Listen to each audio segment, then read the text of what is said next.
Hello everyone. This is another episode of the Marvins World podcast. We're here to find out about the religion of the flying spaghetti monster, and we're here to debunk some myths and be informed. And here today we're here with the fantastic Mckellar. Hello. Oh man. Yes, that's. How are you today?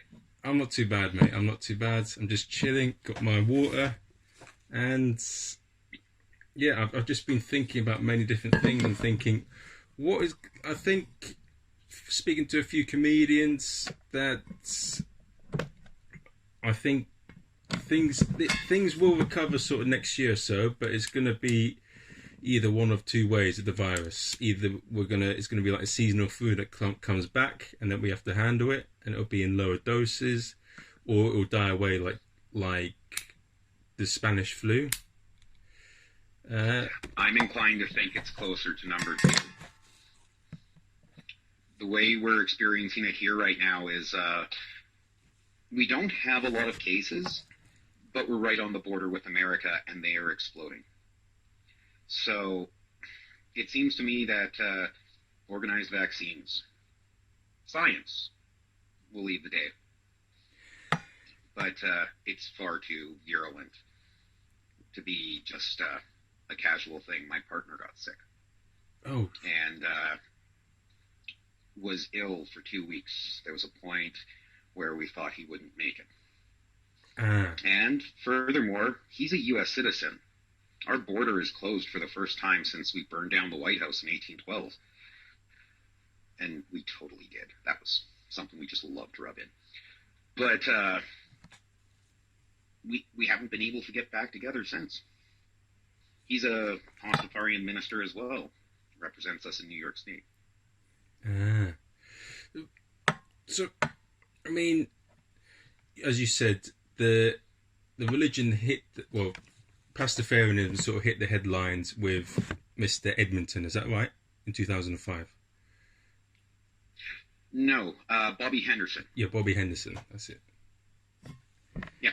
Edmonton is the capital of my province. That's his... Bobby Henderson was a concerned citizen, a frustrated engineering student.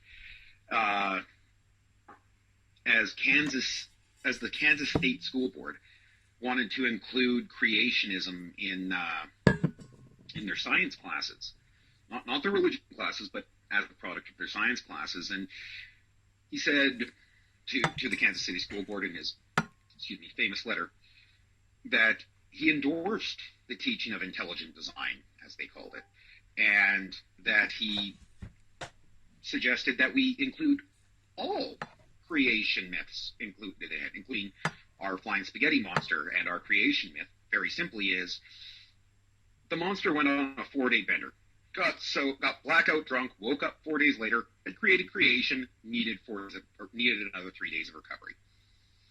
I mean, there is a lot of the universe that just is uninhabitable, or will burn you, or be very unpleasant. But we got a nice little planet here.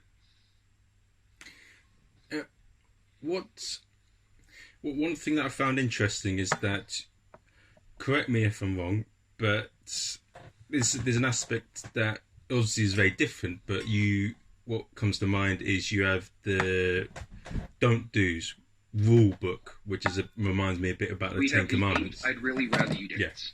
It's in the Book of Suggestions. In the Gospel of the Flying Spaghetti Monster. We have two books. One is called the Gospel of the Flying Spaghetti Monster. That's our study upon it. It's comparable to the Torah. Or the Torah and the Talmud, whereas one's lore, one is study upon it. In this case, our study is the Gospel of the Flying Spaghetti Monster. Our lore is known as the Loose Canon, and it was also collected in 2005 by St. John the Blasphemist. Okay. That's available for free online. Oh, that's good. It's cheaper than the Bible, guys. Yeah, and we'll keep on, rewriting it here and there.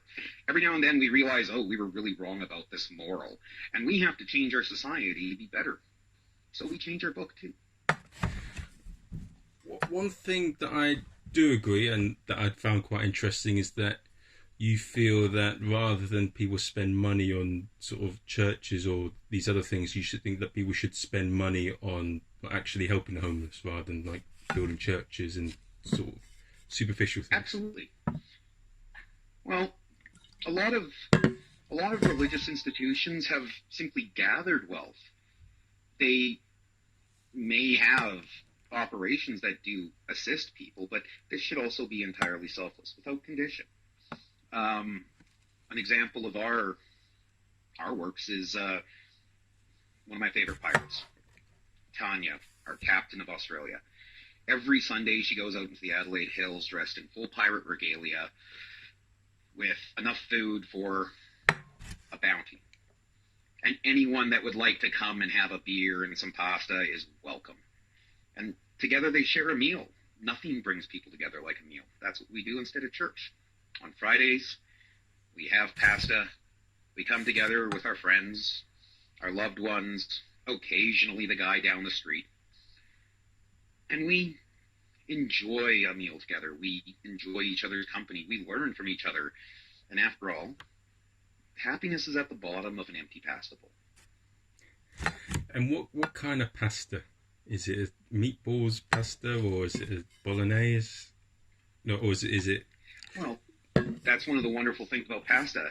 It's not something that anyone really has to go far out of their way to find. And we can really say there's regional recipes for everyone too. So we're really not missing out. In my case, I'm more fond of Alfredo's. I use a lot of Alberta beef because that's our prime staple here. A lot of sirloin and the like. But a good meaty sauce or a cream sauce, I guess that depends.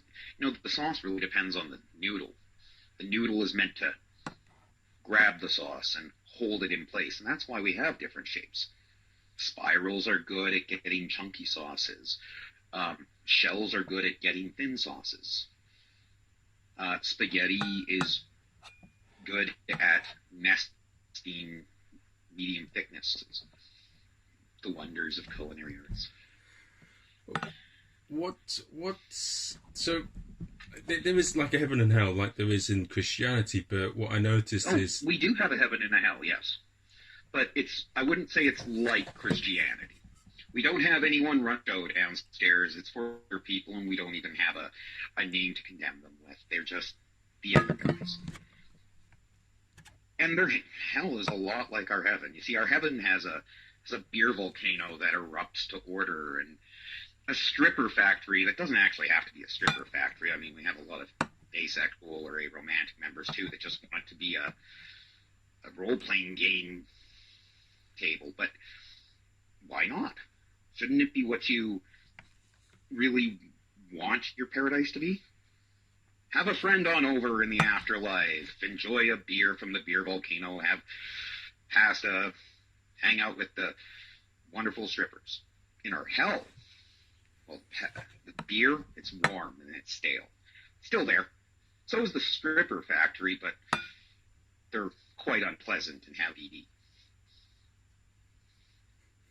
Have STDs. Other than that, nah. I hear.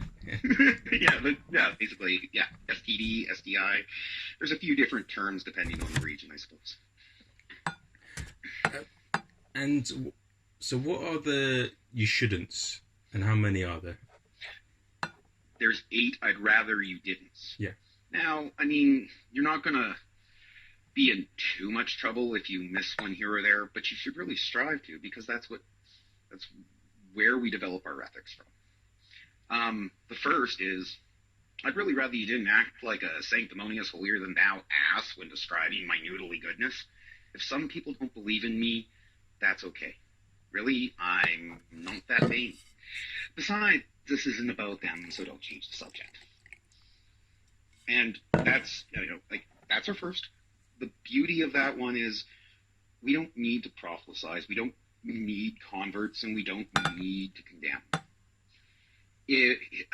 If my friend, the Anglican minister, wants to sit down at our table and have some pasta with us, we'll happily serve him up because he's our friend, he's a member of our community, and that's more important than worship.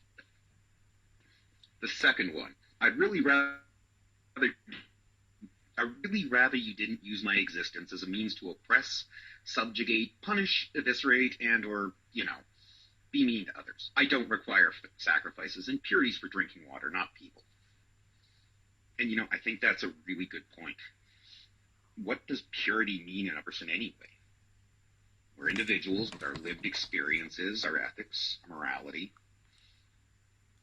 Shouldn't we just strive to be good members of our community and loving members of our family, loyal friends?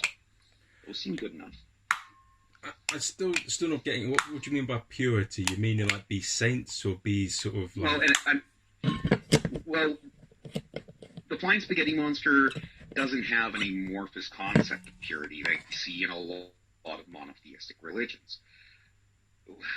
What it comes down to is that it's saying purity is often used as an excuse, but it doesn't actually mean anything. If it's drinking water, good. It means it's fine, drink it. If it's a person, you're just making up a concept. We're all individuals, and we all care about living our best life. To say we're pure, honestly, it's a nonsensical judgment. Okay, so the point is just to what be positive and polite and nice. Is that what you get? Yeah.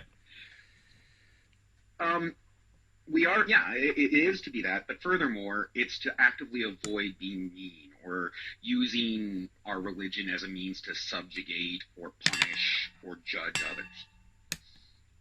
Okay. The third, this really sums up exactly what I was saying. I'd really rather you didn't judge people for the way they look, or how they dress, or the way they talk, or, just play nice, okay? And get this through your thick heads. Woman equals person. Man equals person. Samey equals samey. One is not better than the other unless we're talking about fashion, and I'm sorry, but I gave that to the women and some guys that know the difference between teal and fuchsia. Now, this is probably our most important one. We care about our gender equity. We care about us being people before men or women. We consider our non-binary and our gay and our trans members entirely valid and protected. It's important that we recognize the inherent humanity in a person.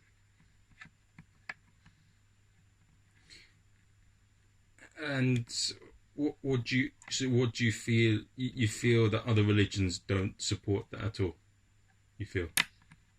Some do, some don't. It's not our place to judge them. We should make our actions count.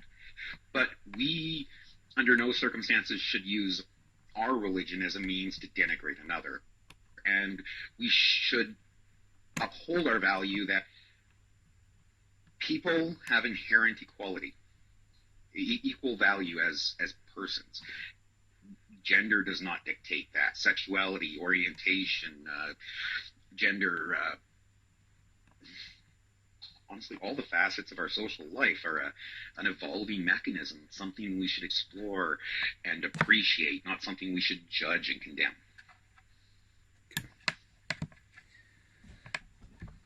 Yeah. Okay. I honestly, the person I hold to be my mentor in Pastafarianism, the one that I stood by when they went up against their prime minister and their parliament to legalize same-sex marriage in Australia, was Tanya Watkins. Both her and her daughter are active members, in good standing, official members of the Australian Church. But I regard them with admiration, like a mentor, like a teacher. They took the time to educate me and to ask my opinion and my support. probably the most proudest I've been is my involvement in legalizing same-sex marriage in Australia. No. And what about... I was the Canadian consultant because Canada legalized same-sex marriage 15 years ago, a month ago. We were the fourth nation in the world too, the first English-speaking nation, the second French-speaking nation, and the first in North America. When Australia went to legalize, the Australian Christian lobby, their far-right evangelical lobby, tried to make us out to be audacious and perverse as a society. I was seeing advertisements for PrEP that were obviously taken in gay bars, presented as being on the street. I was told Pride had a lot of nudity. In my neck of the woods, Pride is a family event. They have bouncy houses and stage shows. It's a community event. And it was my responsibility to say, no, this is how we as a community, as a nation have, and as a culture have responded to this. And these are the inconsistencies that your opposition is presenting. I put a lot of effort into that. And I honestly cried when I watched the Australian Parliament vote. And I also laughed a little bit because one side of the floor fled the chamber in the moments before the vote. Only 4 people were left to vote against it. And I think it was because they couldn't find the door. And then they burst into their national anthem. Okay, so you feel as a whole that Pastafarian is a more open society group than perhaps other groups? I don't know about that. I think it's really the value of a religion is in the individual. How does it benefit them, and how does it make them a more productive and happier member of a society? My child decided to be Christian. I have no qualms with that. I want them to make their own decision, and I want them to be informed through their pursuit of knowledge. If they don't agree with me, that's fine. What I care about is that they've grown in themselves. My child is non-binary, so I use I don't use he or she in regards to them. I use they and them. So, and what are the other commandments? Well, suggestions. They're in the book of suggestions because we don't want to be overbearing to our members. Well, I'd really rather you didn't indulge in conduct that offends yourself or your willing, consenting partner of legal age and mental maturity. And that is capitalized, the and.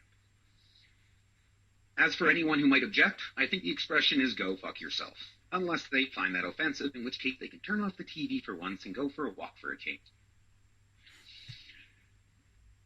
Essentially what this means is we see in multiple churches, we see it in the evangelicals here particularly, we've seen it in the Catholic Church around the world, a real problem with molestation or taking advantage of minors, and that is explicitly refused in our faith. Their physical age and their mental age should be taken into account and should be adequate for that relationship. They can't...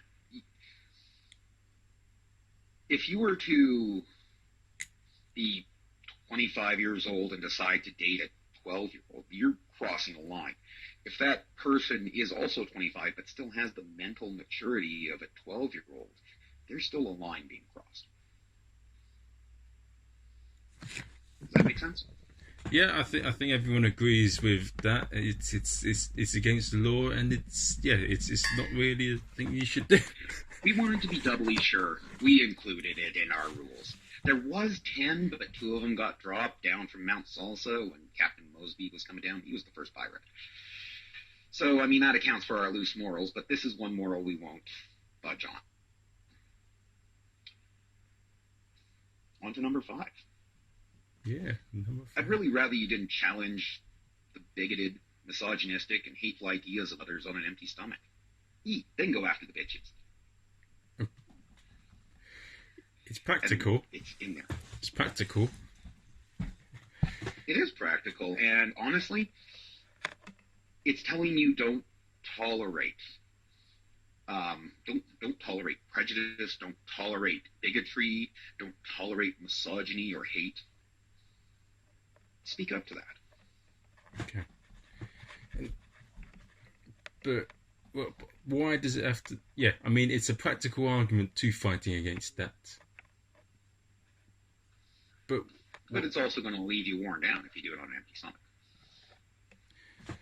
Yes, yeah. I mean, you'll be tired either way because it will take a lot of effort to be loud and provocative.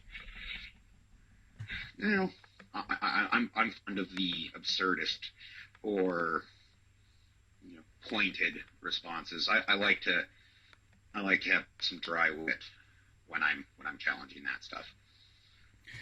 Okay, I say it's definitely very practical. It's efficient. It's pre-planned. That's good. It's a religion for the modern age. Something that's practical in our day and age. And okay. And what are the other number 6 you've suggested to me already. I'd really rather you didn't build multi-million-dollar churches or temples or mosques, shrines to minutely goodness when the money could be better spent on take your pick. Ending poverty, curing diseases, living in peace, loving with passion, and lowering the cost of cable. I might be a complex carbohydrate omniscient being, but I enjoy the simple things in life. I ought to know. I am the creator. Capitalized the am. Extra snark. But that is honestly the root of what we do. We care about contributing to our community. We care about lifting people up when they're falling down. We care about kissing like we mean it and meaning it all the time. Okay. What if it upsets the person? What if they really fancy you and you don't fancy them, but they really need your kiss? Well, I think consent is a major part, and we established that on a prior. I'd really rather you did. But that said, I met my partner in the church. Both, like I said, ordained ministers, and when we got put up for mod positions on the international Facebook group, we were pitted against each other. And we were kind of shocked in that situation. We both ended up getting selected. A day later, we went public with our relationship, not realizing some of the higher-ups hadn't clued in, and suddenly they just won over us. It was adorable. So you said that this is a religion that's been going for a very long time. How long has it been going on for? And well, he created the earth. He created quib. The pronoun for the flying spaghetti monster is quib.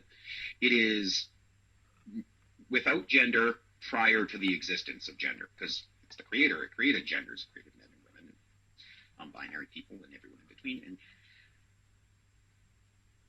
it's quib. I'm sorry. What was the question again? So, what's the history of? Well, we had our quiet dinners of pasta and grog for millennia, occasionally meeting amongst ourselves for a quick sale or a meal. But when the Kansas City School Board wanted to intrude upon overwhelming observable evidence, well, at that point our prophet had to speak up, and it caused an explosion of interest. A lot of people that didn't realize they were Pastafarian suddenly realized they were and joined us.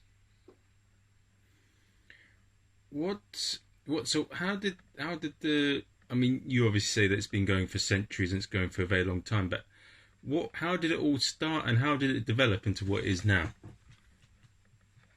Before 2005. Well, before 2005, we were merely pirates, gradually vanishing away. And as you've noticed, the lack of pirates has seen a gradual increase. In fact, a directly correlated increase in global temperatures. Global warming can be resolved if there's just more pirates in the world being piratey. Why? Similar to our designs of intelligent Boeing. So, why do you guys call yourself the pirates? Well, we are. Pirates are Quib's chosen people. They're not criminals or rogues. Misunderstood explorers seeking freedom. I live over 1,000 kilometers from the nearest ocean, but I have my little pirate dinghy. I sail it down the Red Deer River and wear my colander, and I generally have a beer on hand too. And that brings me joy. It brings people joy seeing me do it. That's honestly what most of us have done for a long time. They just didn't clue into what we were doing. Well, and what drew you into the religion as a whole? Like, I mean, what did you do before you became Pastafarian? Well, I was raised in the Protestant church. I honestly wanted to be a minister when I was 15 years old, and I read the damn Bible, and that was the first time I had read it all the way through, and I'm like, what, talking donkey? Huh? No, rape's not okay. They're bad. And it just kind of blew me away. And it shook that sense of faith that I was going to make a career out of. And I kind of wandered around for a bit, looked at the Wiccans, thought about atheism. But no. Quib touched me with its noodly appendage. I saw the light. And from then on, I cared more about spreading his goodwill and his peace and cheer throughout the world. But how did you stumble across it? Did you just read a book, or a friend mention it to you, or you went... In my case, I discovered Bobby Henderson's 2005 letter. And I rolled that around for probably a good year. And then I started saying, well, you know what, I have to go find these guys and see what's up. And so I started looking around the internet, looking for the chat rooms, and I stumbled across one in Facebook. And from there, just through conversations with different members, we've developed a series of groups because, much like most other churches, we have shared understandings and similar views. We don't always agree, but it's an avenue to discuss these concepts, almost like a language to adapt to the language of religion. When, as time went on, in 2013, I connected with the leadership, and I also got ordained. Now, getting ordained is super simple. It's a mill, basically. Yeah, and that's kind of the point. Everyone can be. But as time went on, this network developed with Australia, with Israel, with members in the UK and France and Belgium, and especially the Dutch for some reason. The Netherlands are just full of Pastafarians. But given the Netherlands' history, I think that's prudent. We started working on projects. 3 years into that was when I was involved with the Australian effort. In my own home, I've represented us at Pride in probably the most conservative part of my country. It's cattle country where I'm from. We have rodeos, we have cowboys. It's like a Canadian version of Texas. Okay. But yeah, I mean, it's an experience that continues to grow. What? Should I actually? That brings me to number 7, honestly, and it's why I'm really adapting my understanding of it, because we all have our own understanding. Number 7 is, I'd really rather you didn't go around telling people that I talked to you. You're not that interesting. Get over yourself, and I told you to love your fellow man. Can't you take a hint? I can take a hint. And no, like, I don't even think I have literal belief in the flying spaghetti monster, but rather a philosophical belief. I don't genuinely believe in the flying spaghetti monster. I genuinely believe in the philosophy of Pastafarianism. I do believe I should be working to end poverty. I do believe that I should be living in peace, loving with passion. I'd really rather you didn't do unto others as you would have them do unto you if you're into stuff that uses a lot of leather / lubricant / Las Vegas. If the other person's into it, however, pursuant to number 4, then have at it. Take pictures, and for the love of Mike, wear a condom. Honestly, it's a piece of rubber. If I didn't want it to feel good when you did it, I would have added spikes or something. God. Visceral things discussed, which, yes, downright. I mean, it's not for everyone, but that's just it. Pursuant to number 4, that point of consent and of being mentally and physically mature enough to partake in that. If that's the case, consenting adults having their own fun, it's not something that should be shamed or intruded upon. Yep. And what's it called? With all the... So you mentioned already a few holidays, but like throughout the year, what are the holidays that you got to look forward to as a Pastafarian? I mean, the first and most sacred is Friday. That happens weekly. And, I mean, it's a holiday rather than a holy day. Okay. Functionally, in a lot of national laws, it works like the weekly holy day. Like in my local labor law, it would be, instead of Sunday. That said, that's when we get together with our friends and our family and neighbors, and usually whoever's just wanting to hop in for a happy bowl of pasta, maybe some grog. It's when we honor his noodly influence, and he looks kindly on us. Okay. It's our weekly devotional. It's odd that it's a holiday, but it also kind of reinforces that it's something we should take joy in. Okay. And what other sort of... So that's your Christmas in Pastafarianism, every Friday?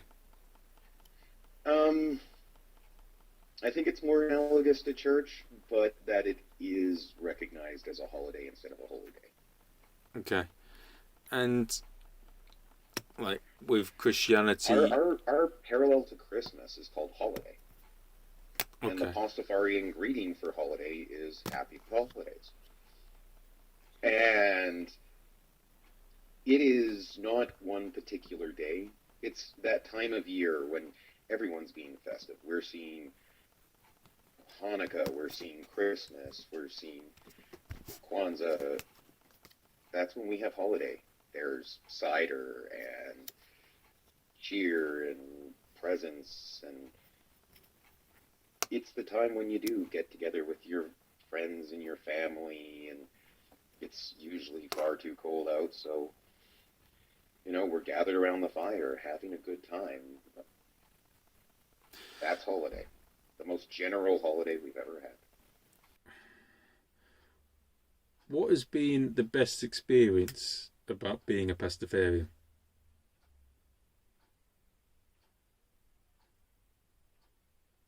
Well, the Australian vote for same-sex marriage. Okay. Like I said, that made me cry. It was so profound. If it was just simply fun, I bought a dinghy, a 2-person dinghy, and I named it the FSM Ferda, and I made sure to tie my colander on with a shoelace, an extra shoelace, and I tied on the pride flag as a cape, and I sailed my pirate ship down the a little pirate dinghy down the Red Deer River during Pride in central Alberta. And besides just being fun, it actually made us noticed for the first time in this region. Mm. And what was the response?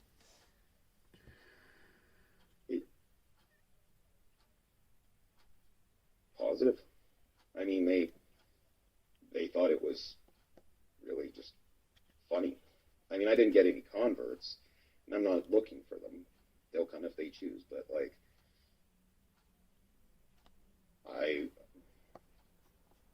everyone was having a good time. It was what we called the fruit float, because instead of we have a river that cuts right through the center of our city, Red Deer, and instead of having a parade, we floated down on the river. Hmm. Inflatables and dinghies and rafts and whatnot, canoes. So, middle of summer, great time to do it. And what, being a Pastafarian, how so you feel that Pastafarianism is quite well known in that, and what do you think is a common misconception in the media of Pastafarianism? That it's satire.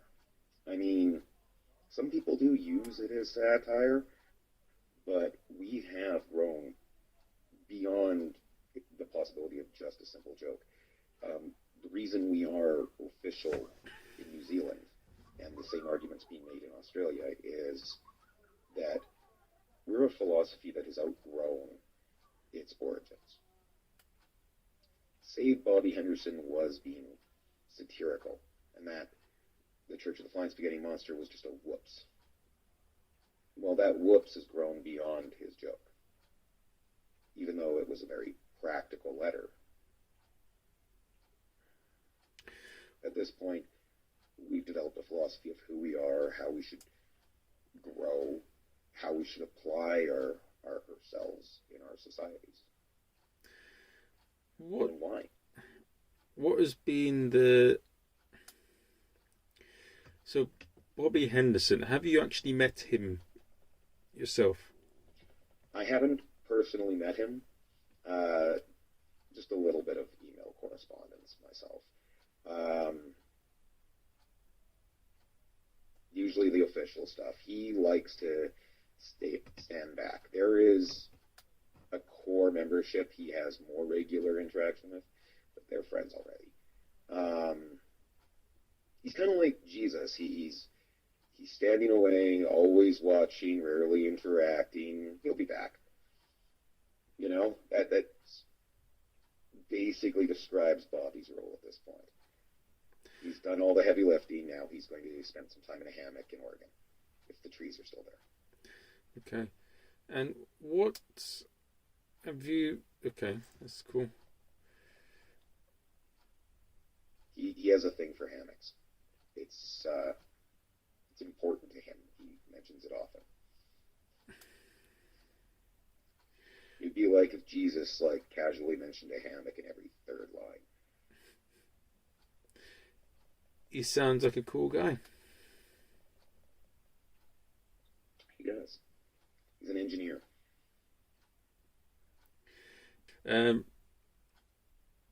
Yeah, I'm looking. I want to. It will be interesting to see how it's received in the community as a whole, and see what people say and what's it called. I've had a few other members of Pastafarianism get in contact, so I'll send it to them and see what they say. And so some of the other questions I want to ask are: what life advice would you give to your younger self?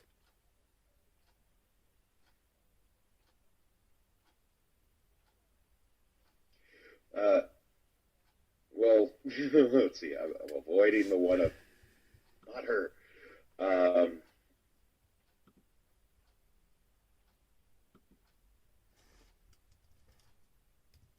Don't take yourself so seriously. when I was in my early 20s, everything seemed like a life or death decision. And the stuff that I stressed out over most was stuff that I could have creatively found my way around.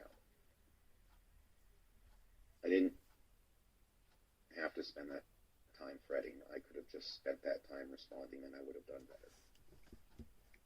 Okay. And what is a quote you'd like to live your life by? I'm not disappointed with where I'm at. Okay, that's good. I'm trying to think of this quote. Well, I mean, I live by the quote that I should do something every day that scares me.